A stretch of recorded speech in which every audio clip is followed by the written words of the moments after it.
Da Fresh Morning. Da Fresh Morning. Vous êtes sur les 104.5 Urban FM, la station urbaine dans le Da Fresh Morning. Gina, on parle de la voie publique, c'est ça? Oui, on parle de la voie publique et, et définitivement du fait que les mauvaises habitudes est la peau dure. Alors, vous savez qu'on avait déjà parlé de la voie publique ici, mais c'est toujours utile de rappeler aux gens ce que c'est. On ne sait jamais. La voie publique, pour toutes les personnes qui l'oublient souvent, la voie publique est constituée des rues, des boulevards, des chemins, des routes. En fait, de tous ces espaces-là qui sont affectés directement à l'usage du public, à son transport ou son déplacement et aménagés spécialement à cet effet. Et pour ceux qui l'auraient encore oublié, le public, c'est vous, c'est moi, c'est nous, enfin, c'est toutes les personnes gabonais, pas gabonaises. C'est un vieux spot quand on était petit, hein. Voilà, oui, c'est toi, c'est moi. Donc tu étais déjà né. Non, mais c'est parce que c'est une expression qui revient souvent. Dans tous les cas. L'État c'est moi, l'État c'est toi, l'État c'est tous les citoyens gabonais. Et les gars jouent au billard. Voilà, le public c'est toi, le public c'est moi, le public c'est tous les citoyens. Voilà, donc en gros, c'est important de rappeler ça aux gens. Et c'est vrai que on est en train de rigoler dans le studio et tout, mais croyez-moi, c'est vraiment très important de le rappeler aux gens. Donc si on est d'accord que la voie publique est donc un espace qui appartient à tout le monde. C'est un espace qui est spécialement aménagé pour être utile à tout le monde. On est donc tous d'accord qu'il n'y a aucune raison qu'il y ait certains citoyens qui se l'approprient au détriment d'autres citoyens. Alors, c'est de ça dont on parlera aujourd'hui et surtout des mauvaises habitudes qui ont la peau dure parce que comme vous le savez, on avait déjà fait une rubrique sur l'occupation anarchique de la voie publique. Alors, on a bien sûr beaucoup parlé de l'occupation anarchique de la voie publique, mais on n'avait pas véritablement abordé les conséquences de l'occupation anarchique de la voie publique. Alors, rien qu'en circulant dans Libreville, les exemples sont légion. Il y en a partout des exemples d'occupation illégale de la voie publique. Quand bien sûr, c'est pas des commerçants qui sont directement installés sur le trottoir et qui en font leur bien personnel, tu vas avoir des conducteurs ou des automobilistes qui ont décidé de transformer les trottoirs en leur parking quand là encore tu n'as pas des services de lavage de voitures par exemple qui ont aussi décidé de s'accaparer le trottoir qui se trouve en face de leur lavage afin de le transformer en parking,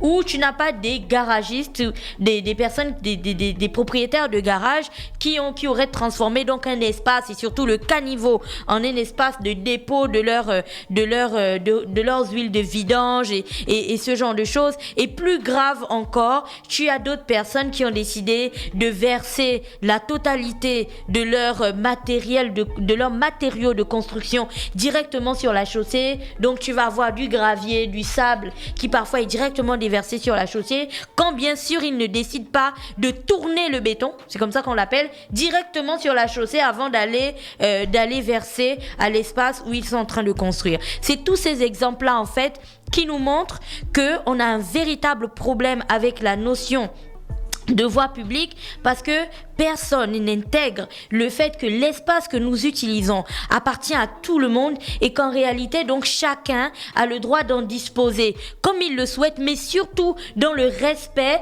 de l'autre personne qui va l'utiliser. C'est-à-dire que moi, quand je marche sur un trottoir, j'utilise ce trottoir. Je respecte la personne qui me suit sur ce trottoir en n'urinant pas, par exemple, sur le trottoir, en ne jetant pas les ordures sur le trottoir, ou je ne viens pas avec une pioche ou je ne sais pas, pour casser, histoire que la prochaine personne qui passerait ne puisse plus l'utiliser. Alors toutes ces actions-là ont des conséquences. Je vous prends l'exemple sur la voie à Québec par exemple. Il y a une entreprise qui a scié littéralement la voie en deux, une voie qui était goudronnée, hein. Donc on a fait une large ouverture comme ça de la voie, peut-être pour enterrer des câbles, ça peut être des câbles internet, ça peut être des câbles électriques ou je sais pas, mais bon bref, la voie est totalement découpée en deux et puis là on a intégré les câbles et tiens-toi bien, personne n'a pensé, mais là personne n'a pensé que dans la totalité de cet univers, il y aurait pu avoir une petite option, tu sais, l'option qui te dit il serait peut-être temps que j'aille refermer la route. Non, personne n'y a pensé. Du coup, la petite ouverture qui avait servi à enterrer le câble, au fur et à mesure que les véhicules passent, qu'est-ce qui se passe? Elle ne cesse de s'élargir. Donc, dans quelques temps, cette route sera totalement impraticable parce qu'il y a quelque part un citoyen qui s'est dit que son bien, quand je dis un citoyen, ça peut être une personne morale, donc peut-être une entreprise, qui s'est dit que son bien, le bien, donc le fait de faire passer ces câbles, était supérieur à celui des autres citoyens, c'est-à-dire toutes ces personnes qui prennent le taxi, toutes ces personnes qui passent sur cette voie-là avec leur véhicule, et du coup, la conséquence de cette action égoïste, c'est laquelle? Sur cette voie, tu as donc des embouteillages parce que chaque véhicule essaie tant bien que mal de négocier en fait l'ouverture qui s'est littéralement créée sur la voie. Ça, c'est le premier exemple. Le deuxième exemple, c'est bien sûr ces personnes qui, comme je le disais, décident de déverser la totalité de leurs matériaux de construction directement sur la voie. Donc, tu as du sable, tu as du gravier et tu as tous ces matériaux-là qu'ils déversent sur la voie et ensuite, il y a des jeunes qui viendraient, en fonction des besoins du maçon, venir les prendre et l'emmener à l'endroit où on construit l'habitation. Sauf que là encore, il y a un problème. Nous sommes en saison sèche. Ok, il n'y a pas de souci parce qu'il n'y a pas de pluie. Donc, en réalité, il n'y a pas trop de soucis. Sauf que il y a du vent. Le vent, ça souffle sur le sable. Les grains de sable sont minuscules. Et après, tu as aussi les mouvements des personnes. Donc, il y a des gens qui marchent, il y a des voitures qui passent, qui bougent le gravier. Donc, qui fait en sorte que le gravier, en fait, s'aligne le long des voies. Deux conséquences particulières. Premièrement, en ce qui concerne le gravier, pourquoi? Quand tu regardes dans tous les pays, par exemple, on balaye les rues. Ce n'est pas parce que... c'est d'abord parce qu'il faut que ce soit propre. Oui, un. Mais numéro 2, c'est parce que à chaque fois qu'un véhicule passe sur une route qui est remplie de gravillons, il y a des projections de ces gravillons-là. Malgré, tu sais, derrière les pneus des voitures, il y a des sortes de choses comme ça qui protègent. En fait, c'est pour retenir ces projections-là. Mais malgré ça, parfois, tu vas avoir des projections quand même, et ce sont ces projections-là qui sont à l'origine des bris de glace. Donc ça casse les pare-brises, ça, comme bien sûr tu peux être en train de marcher et puis un véhicule passe et puis tu comprends pas comment tu as un caillou qui te tombe sur la tête, tu sais pas qui l'a lancé. C'est justement pour éviter ce type de projections qui peuvent être dangereuses parce que sur un humain, tu peux perdre un œil, sur un conducteur, ça peut briser son pare-brise et causer un accident. Mais la deuxième conséquence, c'est le fait qu'en étant en saison sèche, avec tout ce sable qui se déplace, étant donné qu'il est déversé directement sur la chaussée, parfois avec une partie dans le caniveau, il va aller s'accumuler donc dans le dit caniveau. Quand tu sais que chez nous, on a déjà un problème clair de nettoyage de caniveau, c'est que ça, avant n'importe quel autre débat, on a déjà ça. Donc, à la prochaine pluie, toutes les personnes qui vivent autour de ce caniveau vont subir cette inondation parce que il y a un individu qui s'était dit que son bien personnel son bien-être personnel était plus important que celui de tous les autres citoyens qui vivaient là. Cela s'appelle de l'égoïsme. On poursuit. Alors, j'avais vraiment envie de parler de cette question et surtout du fait que les mauvaises habitudes aient la peau dure. Et en abordant ce point, l'un des exemples qui me vient en tête est définitivement celui du PK12. Alors, tu sais, depuis que la 2x2 voies PK5, PK12, je crois, ou PK5 Bikele a été achevée, un projet qui était cher au président de la République. Si vous vous en souvenez, il était vraiment à fond dessus et tout. Une fois que la voie s'est achevée, on se réjouissait tous ici de l'allègement qu'il y avait désormais sur cette voie où, quand tu voulais rentrer à Libreville, tu étais obligé d'affronter un embouteillage. Quand tu voulais sortir de Libreville, tu étais obligé d'affronter un embouteillage.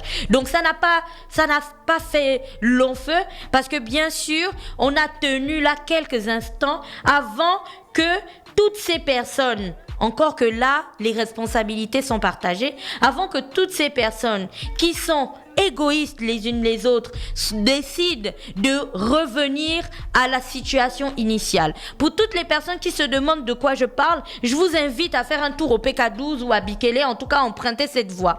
Vous allez voir que la 2x2 voie qui était chère au président de la République est redevenue à l'heure actuelle une seule voie. C'est-à-dire que de part et d'autre, les espaces qui avaient été super bien construits, les trottoirs qui ont été super bien aménagés, les trottoirs se sont transformés en marché. Et puis, une partie de la chaussée s'est transformée en parking pour la gare routière, et du coup il ne reste plus qu'une seule partie de la chaussée, donc une infime partie de la chaussée, ce qui crée des embouteillages monstres pour toutes les personnes qui aimeraient sortir de Libreville, donc en passant le PK12, ou pour toutes celles qui aimeraient rentrer et qui viennent donc de Bikele et de Ntoum et de ce type de zone. Là encore, tu as des exemples de personnes hyper égoïstes qui se sont dit que leur bien-être était supérieur en fait à celui des autres citoyens, mais surtout mieux encore, qui se sont dit que quand des techniciens, tu vois, des techniciens de la route, des TP, et puis surtout le président, quand toutes ces personnes-là se sont assises en se disant que pour lutter contre la question de ces embouteillages, il faut qu'on élargisse la route, en fait, elles avaient totalement tort, parce qu'on n'avait pas besoin d'une si grande route, étant donné que on pouvait la transformer en parking et qu'on peut la transformer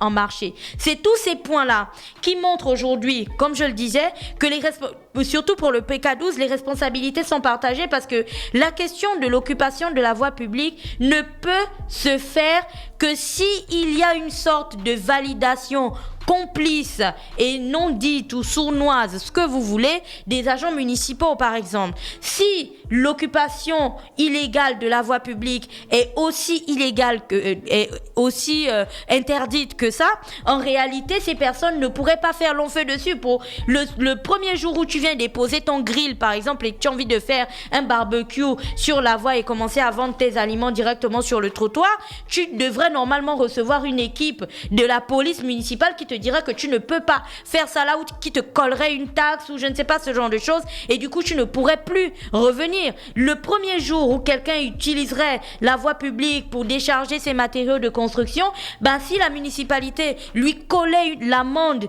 qui correspond, mais surtout les frais qui correspondent aussi au nettoyage du caniveau qui aura été obstrué du fait de son action, chacun réfléchirait à 2 fois avant de continuer à faire X ou Y action. Le jour où une entreprise déciderait de couper littéralement la route en 2 pour faire passer un de ces câbles et oublierait complètement de venir le refermer, si la municipalité collait à cette entreprise-là des frais afférents à la réparation de la route, toutes les autres entreprises qui seraient motivées par le même besoin réfléchiraient à 2 fois avant d'envoyer des techniciens creuser et sans refermer le trou en question. Et de la même manière qu'un marché ne peut pas s'implanter en plein milieu du PK12 sur une route qui, il y a à peine 2 ans ou 3 ans, ne ressemblait pas à grand chose et qui a nécessité des financements colossaux pour être terminé, un marché ne peut pas s'implanter là, tout comme une gare routière ne peut pas s'implanter là de manière totalement anarchique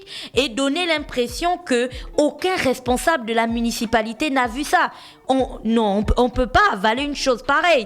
Donc on est d'accord que si on est dans cette situation, c'est parce que d'un côté, il y a une sorte de laxisme ou d'acceptation ou de business basé bien sûr sur l'exploitation de cette voie publique-là. Dans ce cas précis, peut-être qu'on devrait changer d'expression et on n'est plus sur la voie publique, on est désormais sur une voie privée qui appartiendrait du coup à la personne qui paierait le plus cher. C'est la grande question qu'on se poserait. Voilà. Merci Gina qui est avec nous ce matin sur les 104.5 Urban FM, la station urbaine dans le Da Fresh Morning pour le petit clin d'œil civique. Da Fresh Morning.